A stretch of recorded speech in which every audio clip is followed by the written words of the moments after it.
Muy buenos días, amada y bendecida iglesia. Hoy domingo 8 de agosto del 2021 le damos la más cordial bienvenida pues a todos los que nos acompañan en este culto de celebración.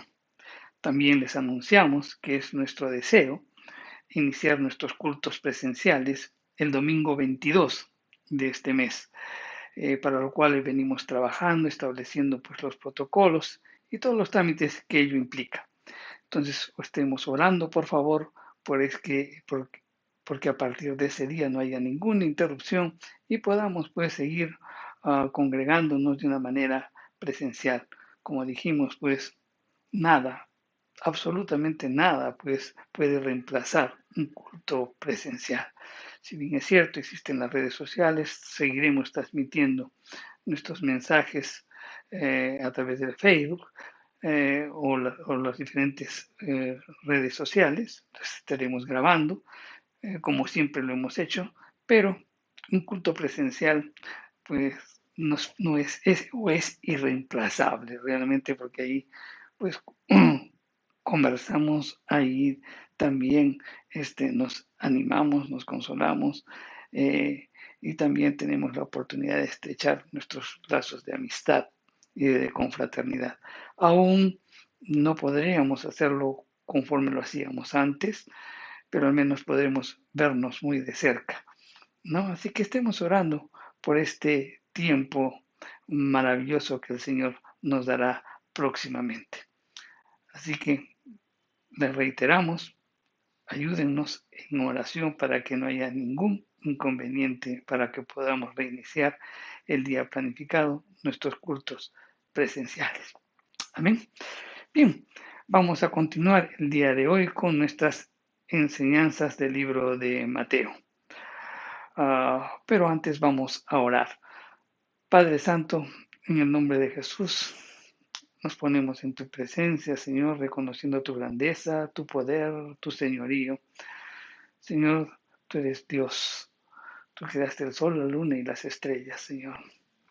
Señor, gracias por darnos un día más de vida. Gracias por permitirnos llegar a este día, simplemente por tu gracia, por tu misericordia. Señor, siempre nos das la oportunidad de poderte servir, de podernos reconciliarnos los unos con los otros, de podernos perdonarnos, de podernos amarnos también, Señor. Eh, Nos das la oportunidad también de poder evangelizar, llevar tu palabra, Señor, que podamos ejercer el ministerio de la reconciliación. Te damos gracias, Señor, te alabamos y te bendecimos, Padre Santo, y al mismo tiempo también te pedimos perdón por tantas cosas que pensamos, por tantas cosas que hacemos, eh, uh, y que muchas de ellas pues van en contra de tu voluntad, Señor. Eh, También algunos en forma pues indirecta, otros en forma también mm, deliberada, también muchas veces, Padre Santo. Señor, te pedimos perdón y ayúdanos a vivir continuamente, pues mostrando tu gloria, mostrando lo que tú hiciste con nosotros, mostrando a todos los demás que tú eres un Dios santo, un Dios que renueva, un Dios que transforma, un Dios que realmente quiere lo mejor para cada uno de nosotros. Te damos gracias, Señor. Enseñoréate en todo lo que hablemos en esta mañana. Háblanos a lo más profundo de nuestro ser y que nos invite a cambiar, nos invite a valorar tu palabra, que nos invite a desechar aquellas cosas que tenemos que desechar, eh, que nos invite a renunciar a aquellos pecados con los cuales convivimos y que nos invite también a vivir una vida que glorifique tu santo y bendito nombre. Todo esto te lo pedimos en el nombre de Jesús. Amén y amén. Bien, eh, en Mateo, en el libro de Mateo, ¿no? El evangelista, en el capítulo 9, de los versículos del 18 al 34, pues Mateo registra tres grandes milagros de sanidad del Mesías. Los tres milagros tienen grandes cosas en común. Entre ellas está el hecho de que los tres milagros detallados allí son dobles milagros. Vemos a la mujer con hemorragia y la hija de Jairo. Son dos milagros, dos milagros hechos ahí en un solo evento. Después hay dos ciegos, o sea, también vemos la sanidad de uno y del otro. Y también en el tercer milagro habla sobre el hombre mudo y endemoniado al mismo tiempo. Entonces también hay una doble sanidad. Ahora bien, tenemos que recordar que estas señales mesiánicas simplemente estas señales o estos milagros eran señales mesiánicas en cumplimiento pues a las profecías que se dieron en el Antiguo Testamento. Estos milagros pues eran milagros de restauración. El Mesías vino para traer restauración y cuando venga por segunda vez restaurará todas las cosas, conforme lo dice su palabra en Hechos, en el capítulo 3, el verso 21. Vamos a leerlo. Y la escritura nos dice, a quien de cierto es necesario que el cielo reciba hasta los tiempos de la restauración de todas las cosas, de que habló Dios por boca de sus santos profetas que han sido desde tiempo antiguo. Entonces, cuando el Señor venga por segunda vez, restaurará pues todas las cosas. El reino del Mesías pues traerá justicia, traerá paz, traerá sanidad, traerá gloria. Y la voluntad de Dios será hecha en la tierra como en el cielo, conforme pues también lo podemos leer en Mateo capítulo 6, el verso 10.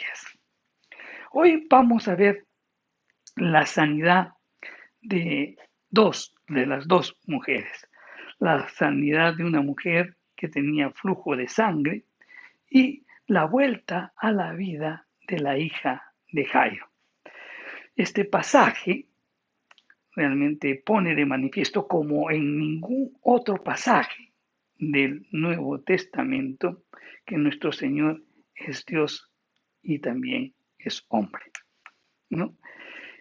Es el Señor Jesús el que tiene pues autoridad sobre la muerte y al mismo tiempo pues pone de manifiesto su compasión hacia los pecadores y los restaura pues mediante su poder sobrenatural. La historia, el pasaje que vamos a ver el día de hoy aparece pues en los tres evangelios o en los evangelios sinópticos como se les conoce. Perdón. El Evangelio de Mateo resume magistralmente todo este acontecimiento. Marcos, el evangelista Marcos, pues da detalles que son importantes que los podamos conocer. Por ejemplo, da a conocer el nombre del principal de la sinagoga, que era Jairo, y también indica que era uno de los responsables de la sinagoga.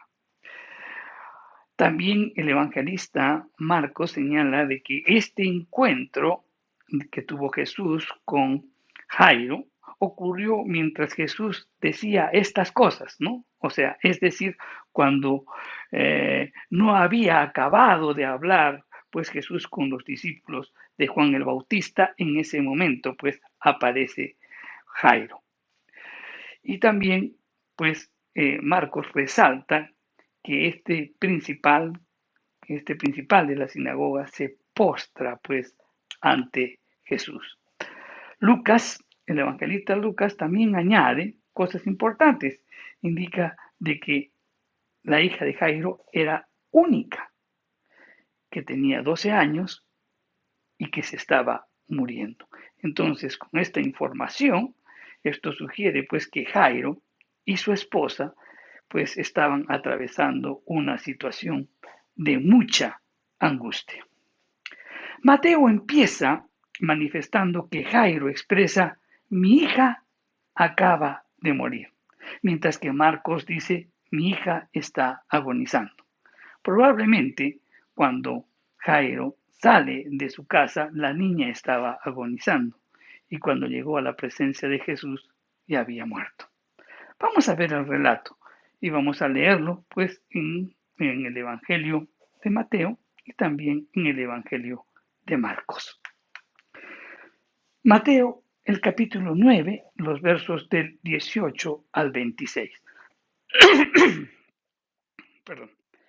Mientras él les decía estas cosas, vino un hombre principal y se postró ante él diciendo, mi hija acaba de morir, mas ven y pon tu mano sobre ella y vivirá. Y se levantó Jesús y le siguió con sus discípulos. Y aquí una mujer enferma del flujo de sangre desde hacía 12 años se le acercó por detrás y tocó el borde de su manto, porque decía dentro de sí, si tocare solamente su manto, seré salva. Pero Jesús, volviéndose y mirándola, dijo, ten ánimo, hija, tu fe te ha salvado. Y la mujer fue salva desde aquella hora.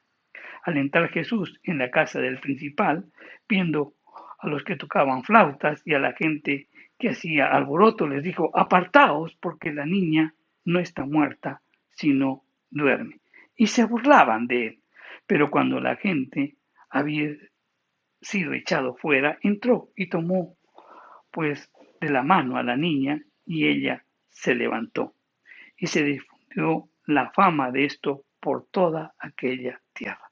Entonces vemos aquí un resumen maravilloso del acontecimiento hecho del suceso que evidenció Jesús y que el evangelista Mateo lo resume. Vamos a leer el evangelio, este mismo pasaje, pero en el evangelio de Marcos. En Marcos, en el capítulo 5, los versos del 21 en adelante.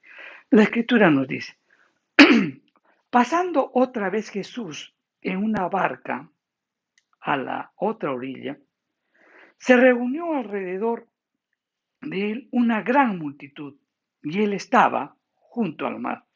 Y vino uno de los principales de la sinagoga, llamado Jairo, y luego que le vio, se postró a sus pies y le rogaba mucho, diciendo, mi hija está agonizando, ven y pon las manos sobre ella para que sea salva y vivirá. Fue pues con él, y le seguía una gran multitud y le apretaba. Pero una mujer que desde hacía 12 años padecía del flujo de sangre y había sufrido mucho de muchos médicos y gastado todo lo que tenía y nada había aprovechado, antes le iba peor. Cuando oyó hablar de Jesús, vino por detrás entre la multitud y tocó su manto, porque decía, si tocare tan solamente su manto, seré salva. Y enseguida la fuente de su sangre se secó y sintió en el cuerpo que estaba sana de aquel azote. Luego Jesús, conociendo en sí mismo el poder que había salido de él, volviéndose a la multitud, dijo, ¿quién ha tocado mis vestidos? Sus discípulos le dijeron, ¿ves a la multitud que aprieta y dices, ¿quién me ha tocado? Pero él miraba alrededor para ver quién había hecho eso. Entonces la mujer, temiendo y temblando, sabiendo lo que ella había hecho, vino y se postró delante de él y le dijo toda la verdad. Y él le dijo, hija, tu fe te ha hecho salva, ve en paz y queda sana de tu azote. Mientras él aún hablaba, vinieron de casa del principal de la sinagoga diciendo, tu hija ha muerto. ¿Para qué molestas más al maestro? Pero Jesús, luego que oyó lo que decía, le dijo al principal de la sinagoga, no temas, cree solamente. Y no permitió que le siguiese nadie, sino Pedro, Jacobo y Juan, hermano de Jacobo. Y vino a la casa del principal de la sinagoga, y vio el alboroto y a los que lloraban y lamentaban mucho. Y entrando les dijo, ¿por qué alborotáis y lloráis? la niña no está muerta, sino duerme. Y se burlaban más de él. Mas él, echando fuera a todos, tomó al padre y a la madre de la niña y a los que estaban con él, y entró donde estaba la niña. Y tomando la mano de la niña, le dijo, Talita Kumi, que traducido es, niña, a ti te digo, levántate. Y luego la niña se levantó y andaba, pues tenía 12 años. Y se espantaron grandemente, pero él les mandó mucho que nadie lo supiese, y dijo y dijo que le diesen de comer. Amén. Bien, en este pasaje aparece un hombre y dos mujeres. Eh, la característica, pues, que podemos notar ahí, hay mucha incomprensión y también violencia personal y violencia familiar muy honda, que esto lo vamos a explicar dentro de un momento. Y esa incomprensión y esa violencia familiar y esa violencia personal eran propios pues de la cultura de esa época. Una de las mujeres era una mujer joven, hija de un principal de la sinagoga, que estaba gravemente enferma y parece que no tuviera pues otra salida que la muerte. Ya había cumplido 12 años, o sea, ya eh, eh, se hizo como quien dice mayor. Ella, para los judíos, pues la mujer cuando tiene su primer ciclo menstrual, entonces ya no es considerada niña, sino mujer, no porque ella puede engendrar hijos. La otra mujer era una mujer madura que tenía 12 años enferma del flujo de sangre. Entonces, aquí vemos que hay una similitud en el tiempo. 12 años, lo cual nos indica la vinculación que existe entre ambas mujeres que sufren una misma enfermedad, que simboliza pues la impotencia del pueblo israelita. Uh, Recordemos un poquito, cuando Jesús estuvo en Decápolis y ahí pues tuvo un encuentro con el endemoniado Gadareno, era una tierra pagana. Eso se realizó al otro lado del río y ahí en esa zona parecía dominar pues lo demoníaco, porque cuando leemos ese pasaje hablan de espíritus, habla de cerdos, habla de legión, pero ahora está en el otro lado del río, está en tierra israelita. Y aquí vemos la angustia de un varón oprimido, pero un varón oprimido por la religiosidad. Y también vemos a dos mujeres dominadas que no pueden realizar su vida en libertad. Es interesante ver cómo el evangelista Marcos nos lleva pues desde la lucha satánica en los primeros 20 versículos del capítulo 5 al espacio, nos traslada pues a los conflictos familiares, donde el tema principal es la mujer, simbolizando pues o simbolizado a través de una niña que no puede pasar a la edad madura y por otro lado vemos a una mujer adulta que está vencida por la misma pureza, uh, por la misma impureza de sangre. La relación de estas dos escenas, de estas dos mujeres, no solamente es narrativa, sino que también es temática. Se trata de dos mujeres en peligro, vinculadas por 12 años. Una tenía 12 años de edad y la otra pues tenía 12 años padeciendo de una enfermedad. Adicionalmente, en el pasaje, pues ambas son tratadas como hijas, ¿no? La mujer madura es tratada por hija de parte de Jesús y la niña pues es tratada como la hija de Jairo. El punto de partida pues de este pasaje es hondo y al mismo tiempo inquietante. La hija del principal de la sinagoga va a morir. Entonces, ante esa circunstancia, el padre deja pues a un lado su investidura y busca a Jesús en medio del gentío. La sucesión de los hechos que vamos a ver o que ya hemos leído, nos hacen ver que se trata de un simbolismo relacionado con la mujer. Lo primero que vemos es a una mujer que es sanada del cuerpo, es decir, es liberada. Y después vemos a una mujer que también es levantada entre los muertos, o sea, tiene una nueva vida. Entonces, la sucesión de los hechos nos indican la libertad que empieza pues eh, con el cuerpo de la mujer que es sanada para vivir una nueva vida, una vida resucitada. Y es que la liberación, la sanidad que te da Dios tiene un propósito. Y ese propósito es que puedas vivir una nueva vida, un nuevo nacimiento, una vida resucitada, en donde pues tu estilo de vida, tu forma de ver las cosas, pues tiene que ser cambiada radicalmente, en donde pues tu centro de atención ya no serán las cosas terrenales, sino las cosas celestiales. Vas a aprender a vivir en libertad, en una libertad pero para nueva vida. Y en esa libertad cada uno será en sí mismo, pues conforme Dios vaya tratando.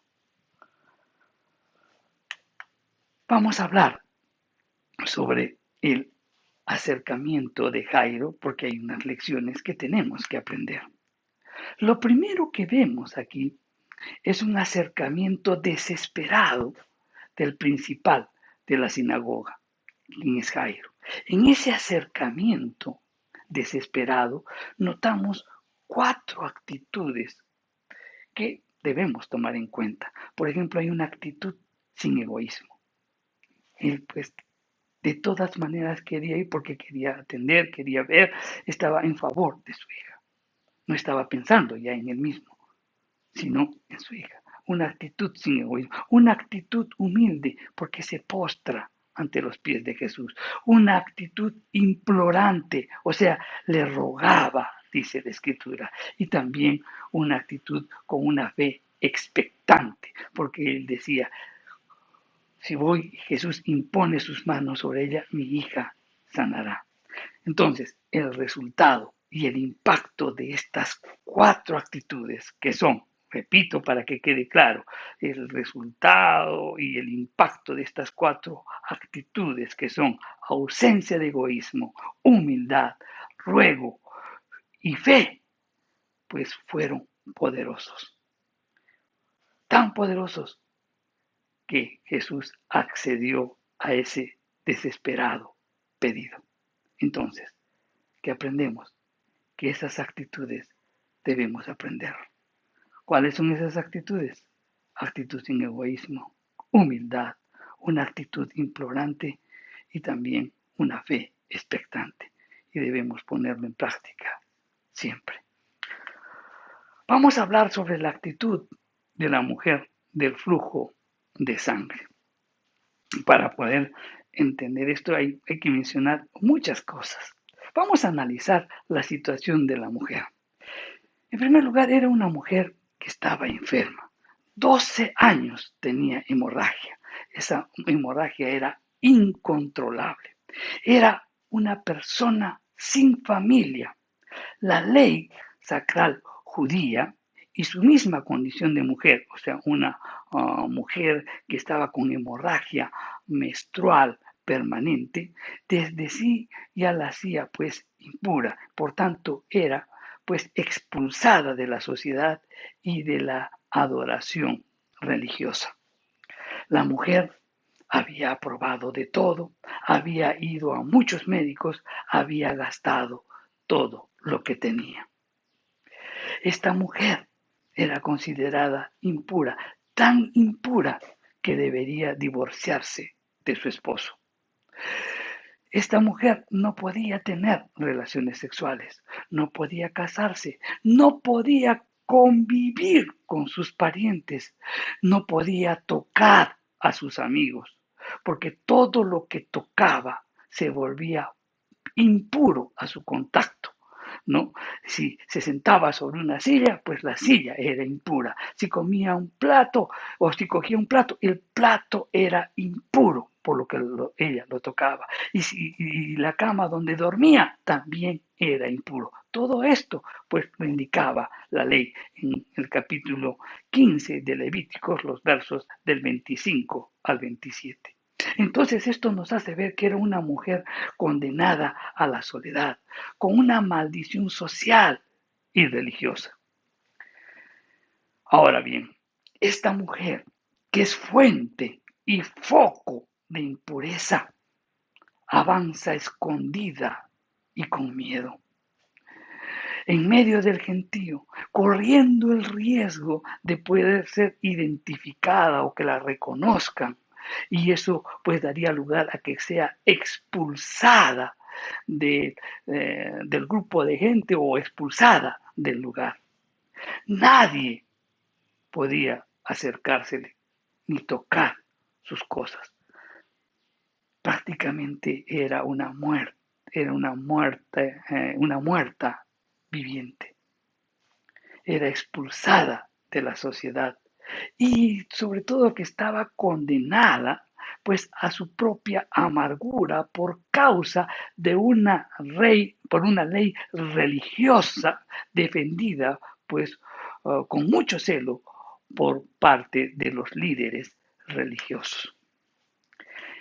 Esta mujer no ha podido ser curada por la medicina, pero esta mujer no se ha resignado a vivir como manda la ley israelita.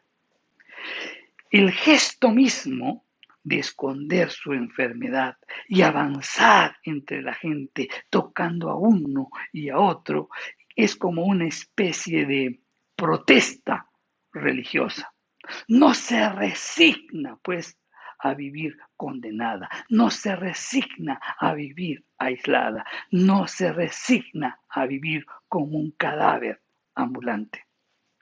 Entonces ella va avanzando, va rozando a muchos conforme se va haciendo paso y cada vez que toca, pues va expandiendo el contagio de su impureza ritual.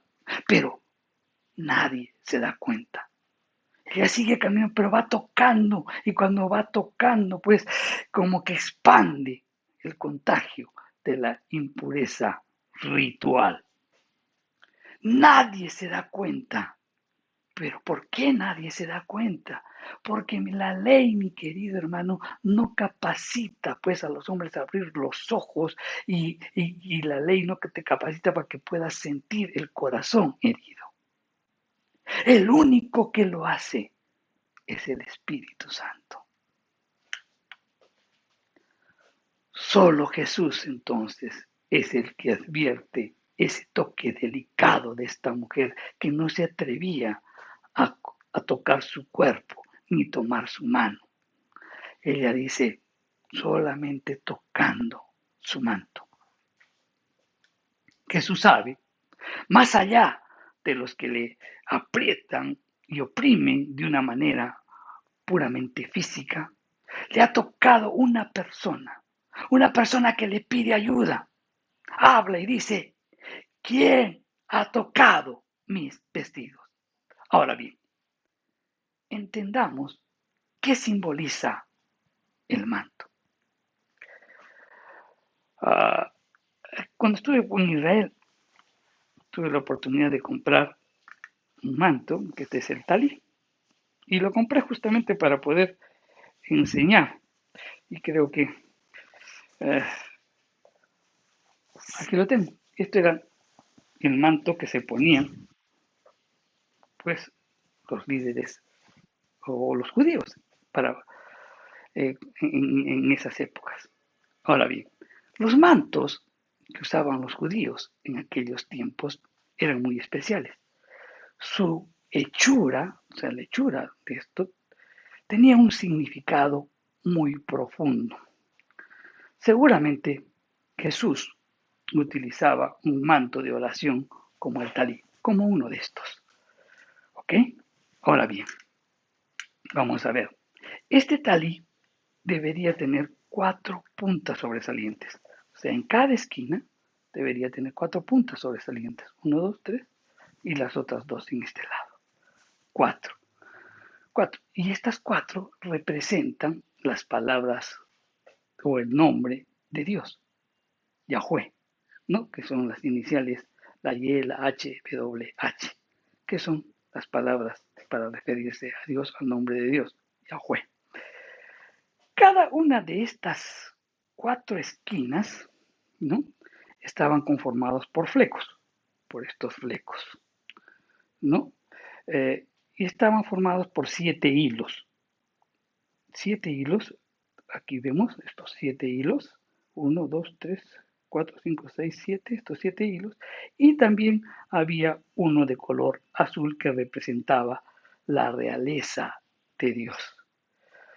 Eh, En total, pues en total eran 4 puntas o flecos con 8 hilos cada uno, en cada esquina.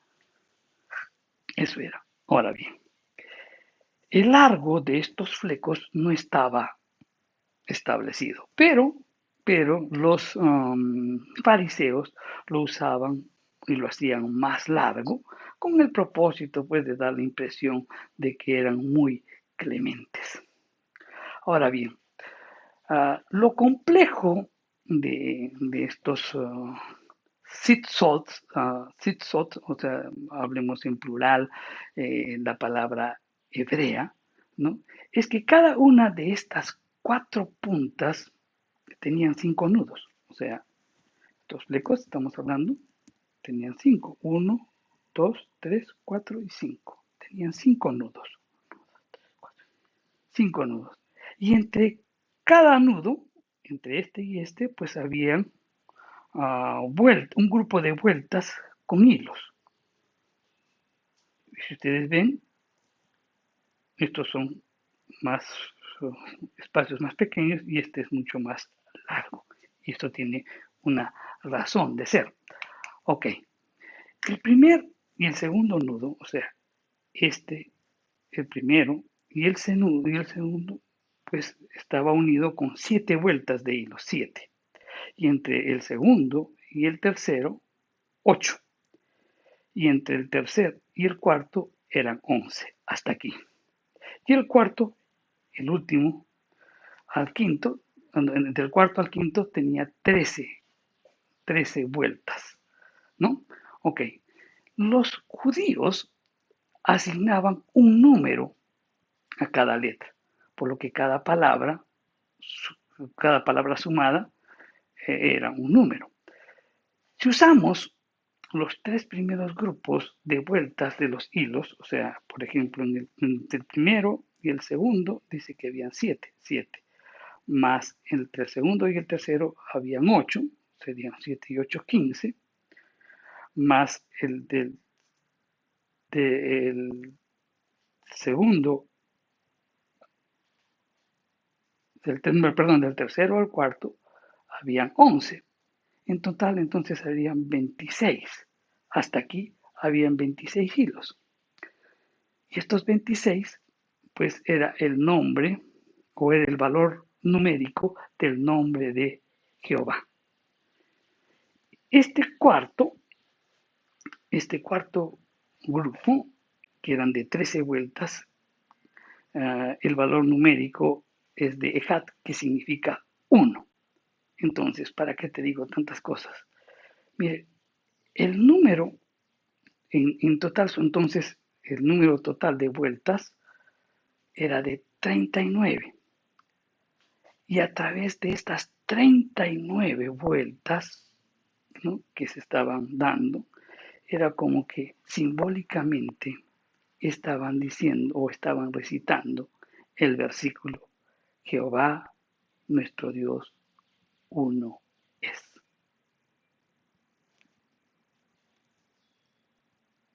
Los 4 flecos eran el nombre de Dios. los 5 sumados, las cuatro primeras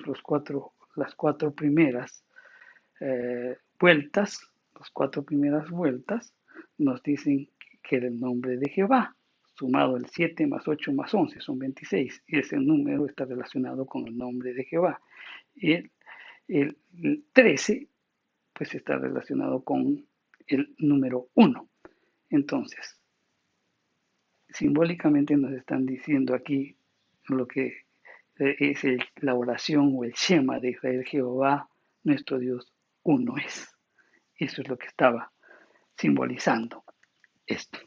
Ahora, si continuamos hablando de números, la palabra tzitzit en el hebreo, que significa pues el talí, tiene un valor numérico de 600. O sea, esa palabra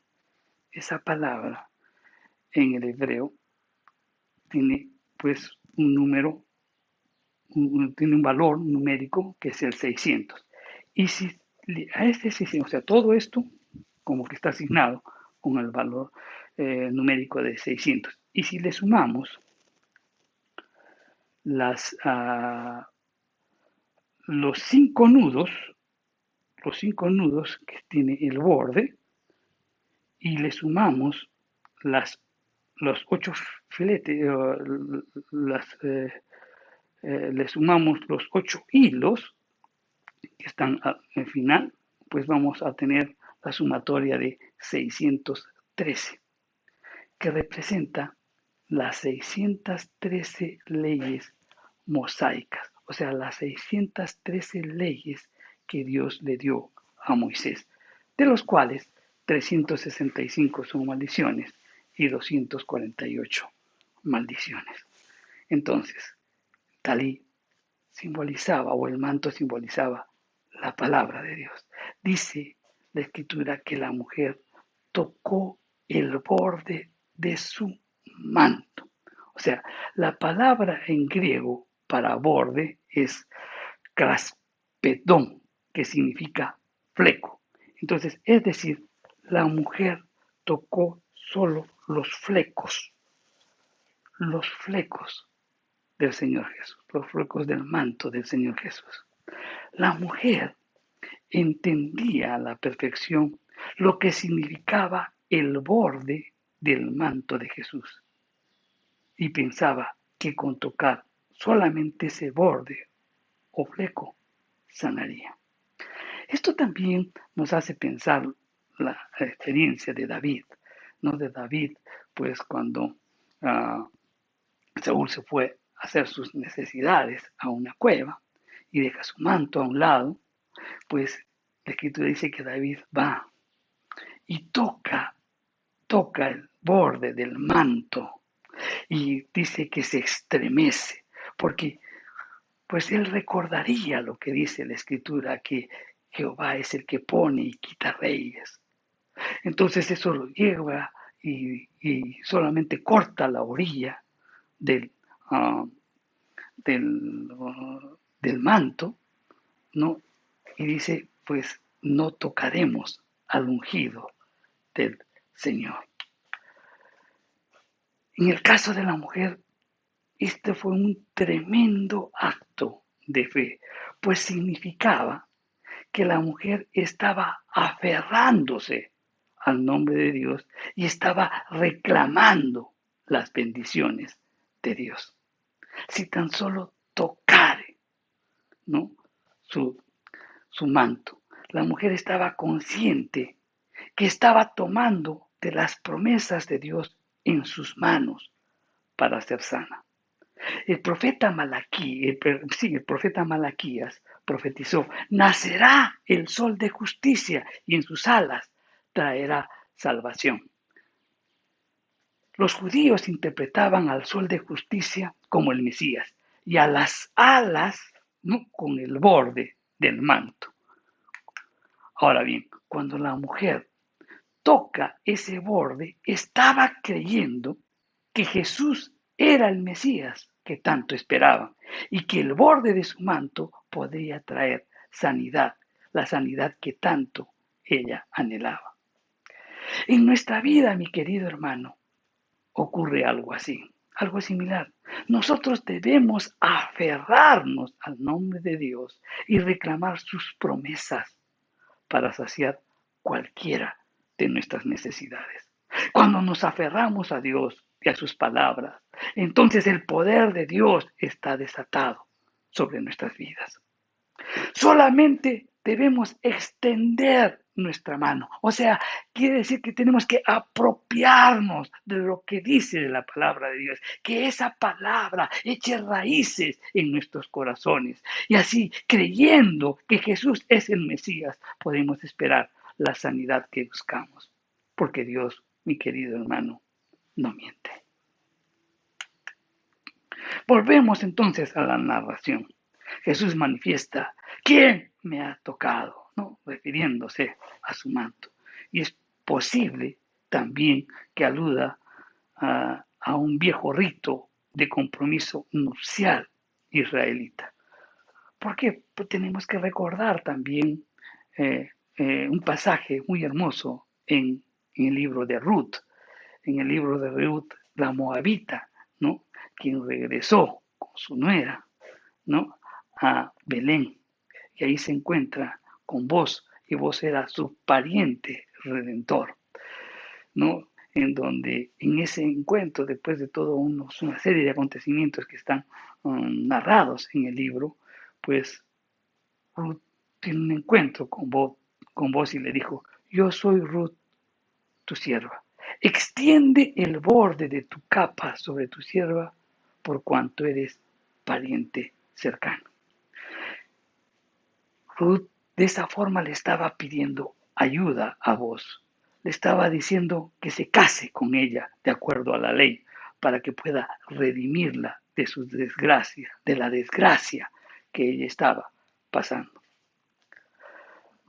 La mujer del flujo de sangre pues tomó por un momento el borde del manto de Jesús, como pidiendo ayuda, tan igual que Ruth. Ella quería liberarse de lo oprobio, quería ser libre para casarse y también ser libre y ser una persona autónoma. ¿Quién me ha tocado? Dice Jesús. Los discípulos piensan que Jesús pues se estaba refiriendo a ese toque ordinario de los que caminan a su lado y le empujan y lo oprimen de repente por curiosidad. Pero la mujer, en cambio, sabe lo del manto y conoce lo que le había sucedido en su cuerpo. Le ha tocado simplemente el manto. Pero eso bastó para que entre en una intimidad personal con Jesús. Y en ese contacto fue real y obtuvo la sanidad. Qué importante es cuando nosotros leemos las Escrituras. Nos apropiamos de sus promesas y nosotros entramos en una intimidad con Él. Y es en esa intimidad, pues podemos por lograr que puedan ser satisfechas nuestras necesidades por el amor, la misericordia y la gracia de nuestro Señor Jesucristo. La mujer contó a Jesús toda la verdad, abiertamente en medio de todos, pero con temor. Jesús le responde, tu fe te ha salvado, ve en paz. La mujer, acá es algo muy interesante, ¿no? La mujer va en busca de Jesús, pero Jesús la devuelve hacia el poder y confianza que existe dentro de ella. ¿Y cuál es ese poder y esa confianza que existe en medio de ella? Su fe, su propia fe. Entonces, como resultado de esa fe, ya no es esclava de su enfermedad, ya no estaba condenada a vivir fuera del círculo social, como una muerte viviente. finalizado esos 12 años de impureza.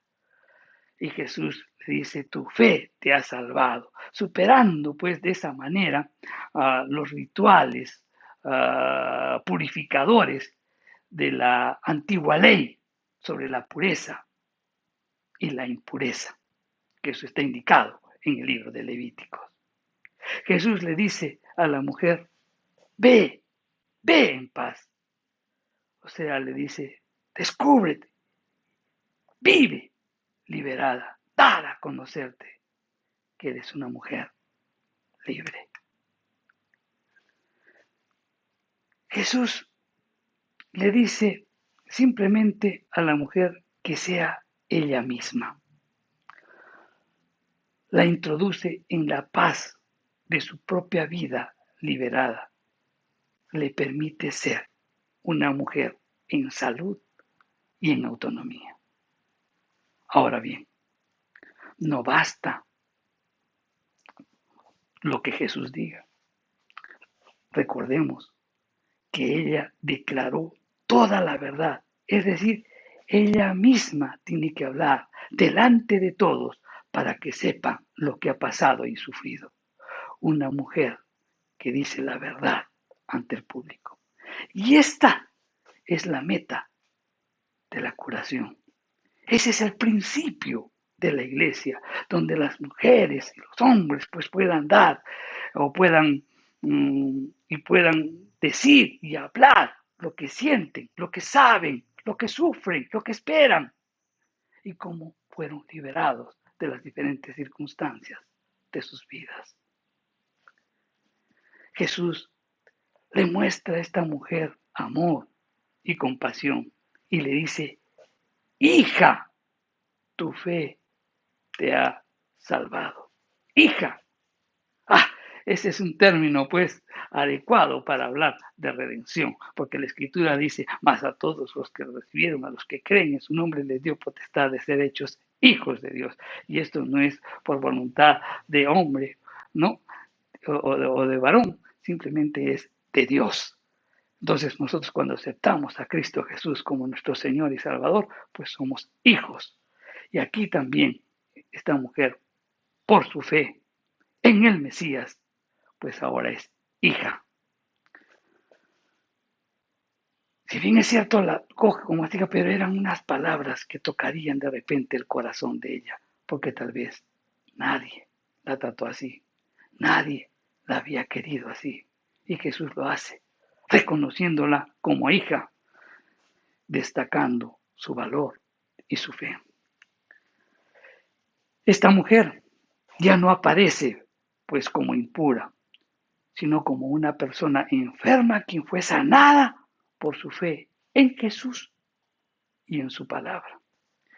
Es una mujer con un cuerpo sanado, una persona que puede tocar con su mano, con su mente capaz de expresar y decir lo que siente y un corazón que sufre y cree. Solo una mujer o una persona a quien se le deja que actúe y exprese diciendo todo lo que ha sido su dolor, pues esa persona madura también rápidamente. Entonces, resumamos la actitud de la mujer del flujo de sangre. Ella tuvo un acercamiento desesperado. Era, como quien dice, su última oportunidad. Y había gastado todo. Y va a Jesús. Tuvo una actitud de timidez, vergüenza y de sentirse indigna. No había dicho nada, iba por atrás para coger su manto. Tuvo una actitud de fe expectante, donde dijo, si tan solo cogiera su manto. Y también tuvo una actitud de confesión. Ella confesó lo que había hecho y también lo que había recibido. El resultado de esta actitud de esta mujer, pues permitió que Jesús le conceda el pedido que para ella no tenía esperanza. Y el beneficio fue doble. ¿Por qué? Porque obtuvo paz y sanidad. Ahora bien, vamos a ver la actitud de Jairo. La hemorroísa, ¿no? O la mujer del flujo de sangre, ella vivía encerrada. Estaba impura, con un flujo constante de impureza, ¿no? Un ciclo constante de sangre menstrual que ella tenía 12 años que sufría de esa enfermedad. La hija de Jairo tenía 12 años de vida infantil. Ella estaba segura, ella estaba guardada y estaba guardada en un espacio de máxima pureza en Israel. Recuerden, pues que era el principal de la sinagoga. Entonces, pues para los judíos, la sinagoga era el sitio pues más puro que pudiera existir, ¿no? Esta niña que se había crecido en ese espacio, pues cuando ella se descubre mujer, cuando realmente pues termina su etapa de niñez y le llega el flujo de sangre por primera vez, simplemente ella decide apagarse. Puede que piense, no tiene sentido madurar. ¿Por qué? Porque las condiciones que se daban en ese entonces eran muy difíciles. Eran hombres machistas en donde la opinión de la mujer no contaba para nada. Había sido de repente una vida o una niña feliz en su casa, hija de padres piadosos, resguardadas pues en el mejor de los ambientes, pero al hacerse mujer descubre que es objeto de deseos, experimenta miedos, amenazas, reprensiones. La opinión de la mujer no contaba para nadie, pues desde ese momento, pues incluso uh, las podían dar en matrimonio a quien se lo solicitara. Su padre era el principal de la sinagoga. Ahora bien, recordemos qué pasó en una sinagoga cuando fue Jesús. La sinagoga fue el lugar donde estaba escondido un endemoniado y nadie se dio cuenta. La sinagoga era el lugar donde el sábado valía más que la salud de un hombre con la mano seca. La sinagoga era un lugar símbolo de instrucción de las leyes judías. Entonces esto nos hace ver que Jairo parecía que todo lo tenía y sin embargo no podía educar a su hija, acompañándola en la travesía de su maduración como mujer. Ella prefiere tener una vida legalista en su comunidad, aunque tenga que sacrificar a su propia hija. A esta niña, pues se le enseñaría que debería ser feliz, deseando madurar para casarse con otro principal de la sinagoga, repitiendo tal vez la historia de su madre y de ese modo ser una de las mujeres más envidiadas, ¿no? Puesto que estaba casado con un principal de la sinagoga que se supone que eran los más puros. Ella simplemente no acepta ese estilo de vida y carece de medios, pues, para iniciar un camino diferente. No le queda otra cosa que desear la muerte. Y entonces se autodestruye. Por la palabra final que dice Jesús, dadle de comer, nos podría hacer pensar que la chica tendría problemas de anorexia. Este drama se expresa y culmina desde el Padre, quien es capaz de dirigir una sinagoga, pero es incapaz de ofrecer compañía, palabra y ayuda a su hija. El verdadero milagro no es la sanidad de la hemorroísa, no es la resurrección de la hija de Lázaro.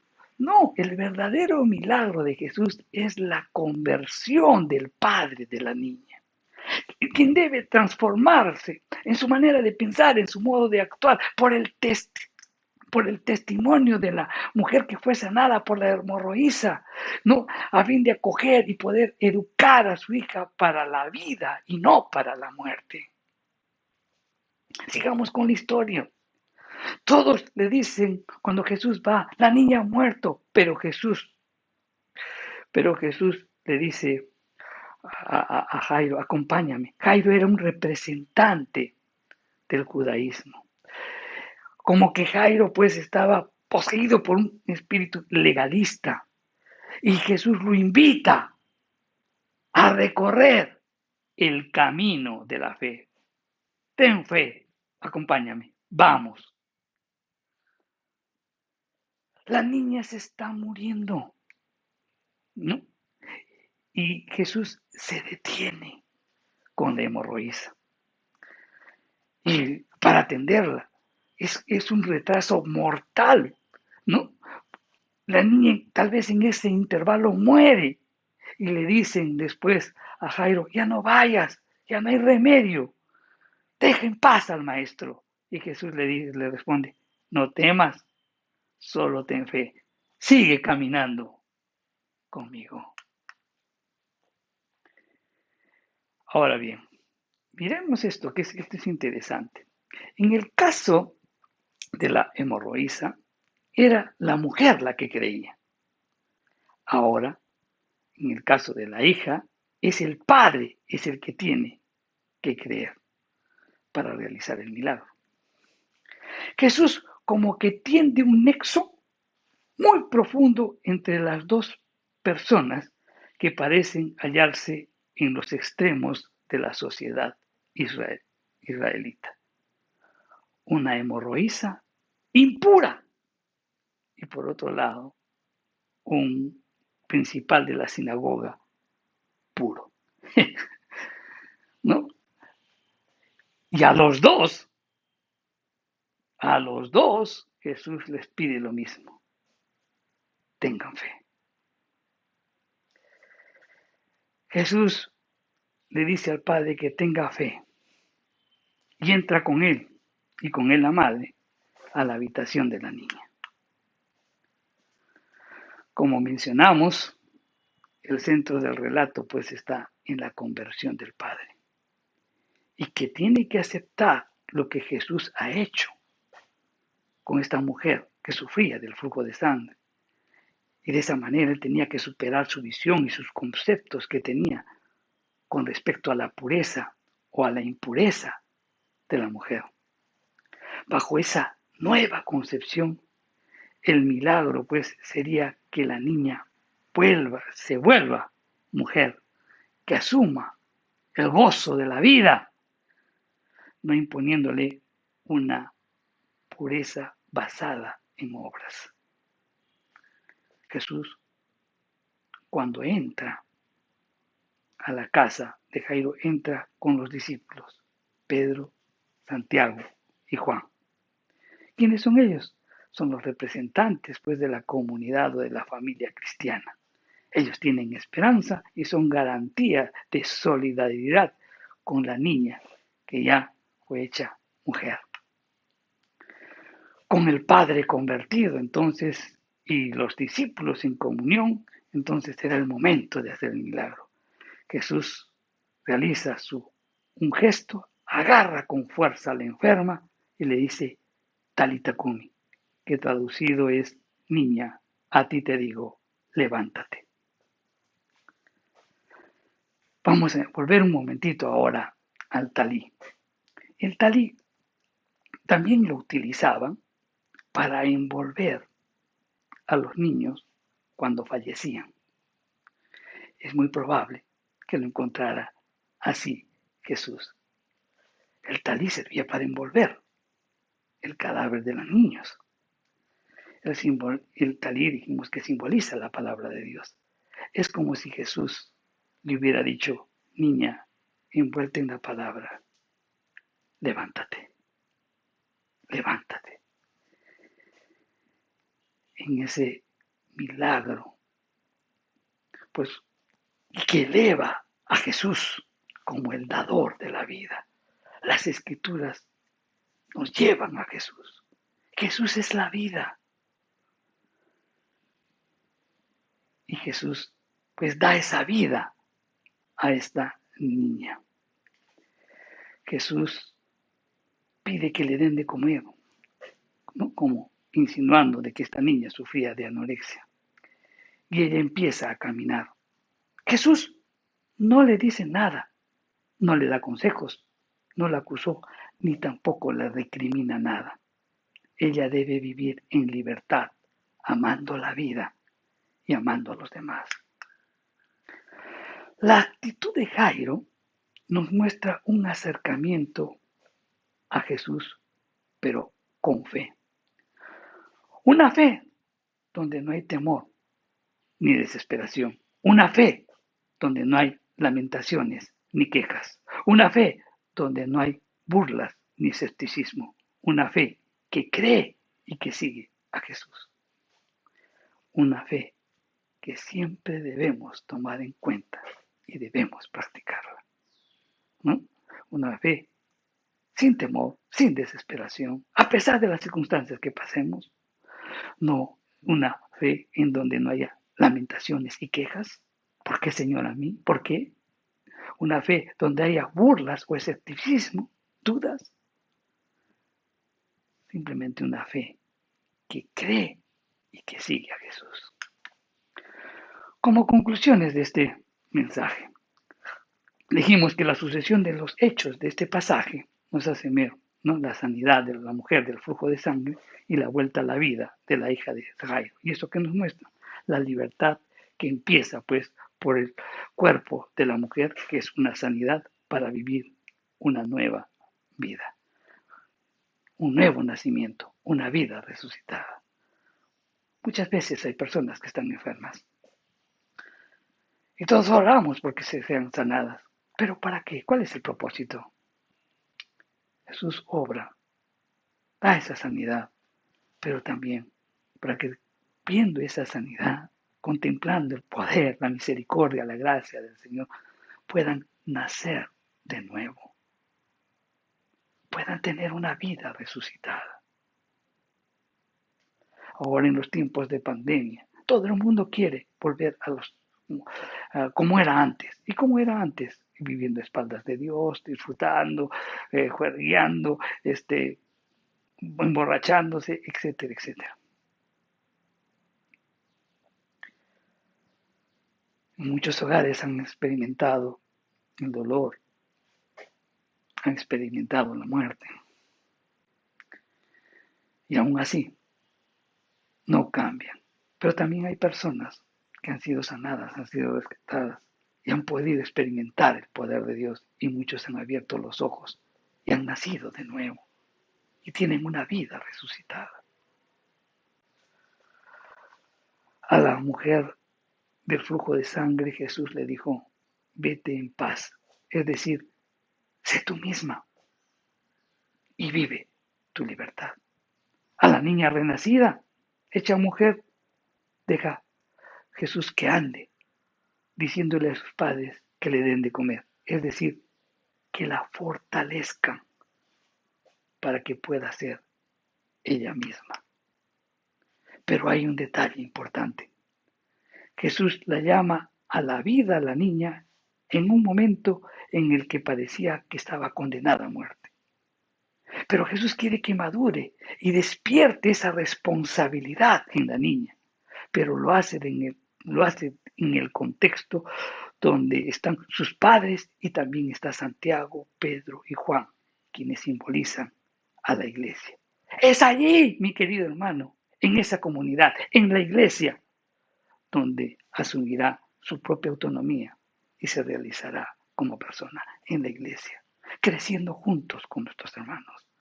Aquí es donde, por ejemplo, nosotros vamos, cuando nacemos de nuevo, vamos hacia la iglesia, porque ahí somos edificados, vamos creciendo y vamos siendo autónomos como personas, cada uno fluyendo en los diferentes dones que el Espíritu Santo nos da. Vamos siendo, vamos siendo fortalecidos, vamos siendo cimentados y fortalecidos en Cristo Jesús. A estas dos mujeres Jesús le dice que vivan, pero que vivan por encima de las prescripciones que la pueden esclavizar. O sea, de los ritos, que vivan por encima de los ritos, que vivan por encima de las religiosidades, que vivan por encima del legalismo, que vivan pues la verdadera libertad que han experimentado. Uno dice, pero qué libertad, si las escrituras no dicen no hagas esto, no hagas el otro, no hagas esto. Vivir en libertad es hacer lo correcto. Jesús les dice a las mujeres, ok, ha sanado, ha sido restaurada, ha sido redimida, pues vive por encima de lo que te puede esclavizar, del legalismo, de la religiosidad, de los ritos. Vive en espíritu y en verdad. Vive la libertad, la verdadera libertad. Jesús dice, conoceréis la verdad y la verdad os hará libre. Si el Hijo os libertare, seréis verdaderamente libres. Vamos a orar. Padre Santo, te damos gracias, Señor, por tu palabra. Gracias, Señor, porque en estos milagros que hemos contemplado en esta mañana, has hablado a lo más profundo de nuestro corazón. Señor, mirar cómo cada uno de estos personajes se acercaron a ti y lo cual debemos aprender. Y también nos haces ver, pues, la importancia de cómo el legalismo, los ritos, uh, pueden causar el desánimo, la depresión e incluso que algunas personas piensen en la muerte. Señor, ayúdanos, danos ese discernimiento para poder llevar tu evangelio y que puedan conocer el verdadero evangelio y que puedan vivir para honrar, para glorificar tu nombre. Todo esto te lo pedimos en el nombre de Jesús. Amén. Bien, mi querido hermano, reitero pues, nuestro deseo es que podamos reiniciar el 22 de agosto. Oremos por esa fecha. Cualquier novedad, cualquier cambio, también se los estaremos transmitiendo. Que Dios los bendiga, hermanos.